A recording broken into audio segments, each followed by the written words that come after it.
I just want to take a look at simplifying this expression. So this will be stage number 1. Step number 2 is to distribute the negative 2 over to the r and also to the s. Distribute the 5 over to the 3 and also to the s.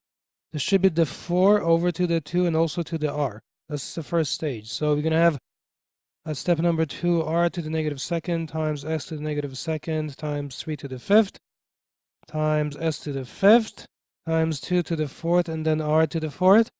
At the next stage, let's regroup this a little bit. So that means put all the constants, the r's and s's together. As an example, you're going to have 3 to the fifth times 2 to the fourth times r to the negative second times r to the fourth times s to the negative second times s to the fifth. You can do that. You can group this way. It's okay.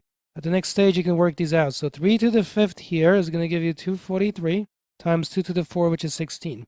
R to the negative second times r to the fourth will give you r to the negative second plus 4. So you copy the base, add the exponents. Then you're going to have s to the negative second plus 5. Again, copy s as the base, add the exponents. Then you simplify it from there. That 243 times the 16 will give you 3888. So 3888 times r. Now the negative 2 plus the 4 will give you 2. And then times s. Negative 2 plus 5 is positive 3. And that is the final answer. Thanks so much. Leave a like.